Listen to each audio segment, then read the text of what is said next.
नमस्ते। लोक प्रशासन यानी पब्लिक एडमिनिस्ट्रेशन की परिभाषाएं अक्सर याद करने में बहुत मुश्किल लगती हैं, है ना? तो आज हम क्या करने वाले हैं, हम ना सिर्फ इन परिभाषाओं को अच्छे से समझेंगे, बल्कि कुछ ऐसी मज़ेदार ट्रिक्स भी सीखेंगे जिनसे ये हमेशा के लिए दिमाग में बैठ जाएं। ठीक है, तो आज का हमारा सफर कैसा रहेगा? सबसे पहले हम प्रशासन शब्द के बिल्कुल बेसिक मतलब को जानेंगे। फिर देखेंगे कि हमारी अपनी भाषा संस्कृत से इसका क्या लेना देना है। उसके बाद हम कुछ बहुत बड़े बड़े विचारकों की दी हुई परिभाषाओं में गोता लगाएंगे और सबसे आखिर में इन सब को आसानी से याद रखने की कला सीखेंगे। तो चलिए शुरुआत करते हैं शब्द की जड़ों से। प्रशासन या जिसे हम इंग्लिश में एडमिनिस्ट्रेशन कहते हैं, आखिर ये शब्द आया कहाँ से? देखिए, किसी भी चीज़ की नींव को समझना होना तो उसके नाम का मतलब जानना सबसे पहला और सबसे ज़रूरी कदम होता है।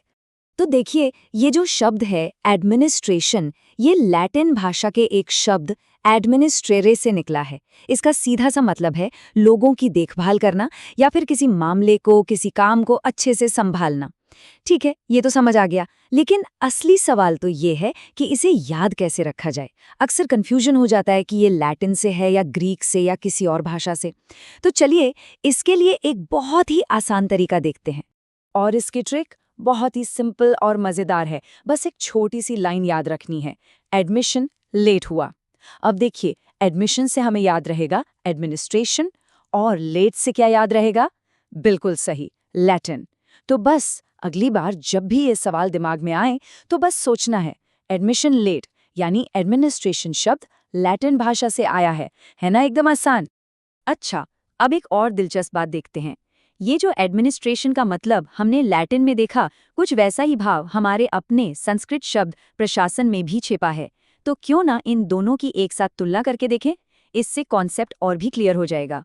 तो देखिए, एक तरफ है लैटिन शब्द एडमिनिस्ट्रेशन, जिसका मतलब है लोगों की देखभाल करना, और दूसरी तरफ है हमारा संस्कृत का शब्द प्रशासन। ये बना है प्र और शास से, जिसका मतलब होता है एकदम उत्कृष्ट तरीके से, बहुत ही बढ़िया ढंग से काम करना। तो मतलब भाषाएं भले ही अलग अलग हों, पर दोनों का जो मकसद है, जो लक्ष्य है, वो एक ही है, चीजों को, व्यवस्था को बेहतर बनाना। तो चलिए अब आते हैं इस पूरे विश्लेषण के सबसे जरूरी हिस्से पर। अब हम ये देखने वाले हैं कि पब्लिक एडमिनिस्ट्रेशन के मैदान के जो बड़े बड़े दिग्गज हैं, जो एक्सपर्ट्स हैं, उन्होंने इसे कैसे समझाया है। और हाँ, जैसा कि वादा किया था, हर परिभाषा के साथ उसे याद रखने की एक मजेदार ट्रिक भी होगी। तो सबसे पहले बात करते हैं हर्बर्ट साइमन की। ध्यान से सुनिए उन्होंने क्या कहा। उन्होंने कहा कि व्यापक अर्थ में जो समूह सामान्य उद्देश्य की पूर्ति हेतु सहयोग करते हैं, उनके कार्यों को प्रशासन कहा जाता है। मतलब उनकी परिभाषा का पूरा निचोड़ दो शब्दों में है, एक समूह यानी ग्रुप और दूसरा सामान्य उद्देश्य यानी कॉमन गोल। तो हर्बर्ट साइमन की परिभाषा को याद रखने के लिए बस इस एक लाइन को पकड़ लेना है, सामान्य उद्देश्य की पूर्ति हेतु सहयोग। बस इतना ही। जब भी किसी परिभाषा में आपको ये चीज दिखे कि एक ग्रुप है जो एक कॉमन गोल के लिए मिलकर काम कर रहा है, तो समझ जाइए कि ये बात हर्बर्ट साइमन की ही हो रही है। और अब आती है ट्रिक। इसे याद कैसे रखें? बहुत आसान है, बस ये एक वाक्य याद रखिए। हर बच्चे को पता है कि हमें एक सामान्य उद्देश्य के लिए सहयोग करना चाहिए। अब इस वाक्य में जो पहला शब्द है हर, वो हमें सीधे सीधे किसकी याद दिलाएगा? हर्बर्ट साइमन की। है ना कमाल की ट्रिक?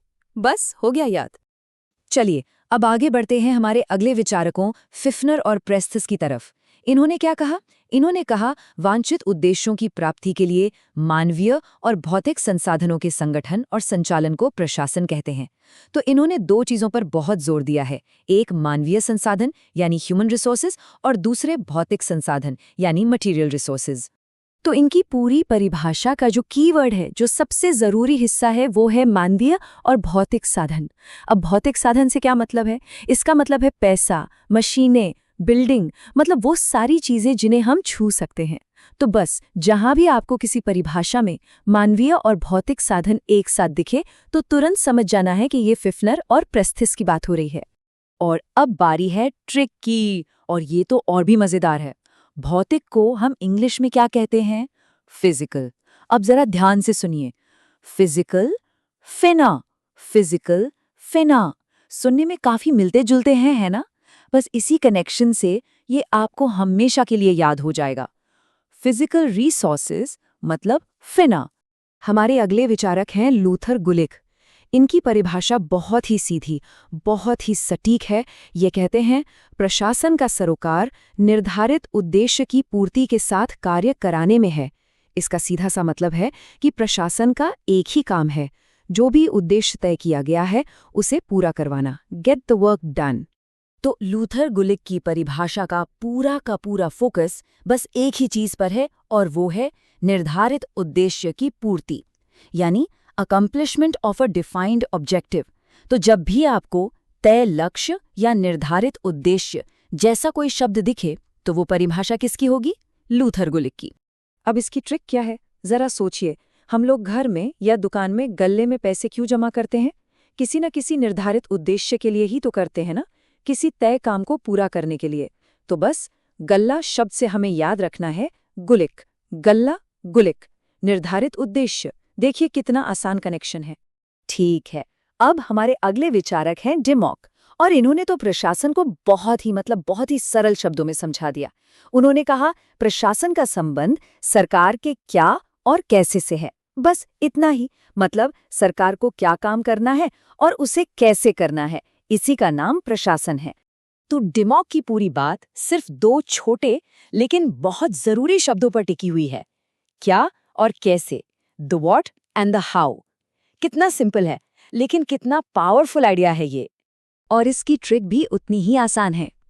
सोचिए, जब हम शॉपिंग करने जाते हैं, मान लीजिए डी-मार्ट गए, तो हम क्या सोचते हैं? हम यही तो सोचते हैं कि क्या खरीदना है और कैसे सबसे अच्छी डील मिलेगी, है ना? तो ये क्या और कैसे का सवाल हमें याद दिलाएगा डी-मार्ट की, और डी-मार्ट से हमें याद आएगा डिमॉक। क्या और कैसे, डी-मार्ट, डिमॉक, हो गया कनेक्ट। चलिए, अब हम अपने आखिरी हिस्से पर आ गए हैं, और ये हिस्सा सिर्फ परिभाषाओं के बारे में नहीं है, बल्कि ये सीखने के तरीके यानी लर्निंग प्रोसेस के बारे में है। ये सबसे जरूरी बात है। देखिए, असली समझ और महारत कभी भी रटने से नहीं आती। ये चीज एक रास्ते की तरह है। सोचिए, जब हम रोज एक ही रास्ते से घर जाते हैं, तो क्या हम उस रास्ते को रटते हैं? नहीं, वो रास्ता हमें अपने आप याद हो जाता है। बिल्कुल वैसे ही इन परिभाषाओं के साथ भी करना है। पहले परिभाषा को पढ़िए, फिर उसमें से मेन शब्द या लाइन को पहचानिए, और फिर उससे अपनी ट्रिक से जोड़ दीजिए। जब आप बार बार ऐसा करेंगे, तो ये रास्ता आपके दिमाग में खुद ब खुद बन जाएगा। तो जाते जाते एक सवाल जिस पर जरूर सोचिएगा। जब भी कोई मुश्किल, कोई कॉम्प्लेक्स जानकारी याद करनी होती है, तो उसे याद करने की सबसे अच्छी ट्रिक क्या हो सकती है? अपने लिए क्या काम करता है, इस पर सोचना बहुत जरूरी है। क्योंकि सीखना सिर्फ जानकारी इकट्ठा करना नहीं है, बल्कि उसे अपने दिमाग में सहेज कर रखने की कला को जानना भी है।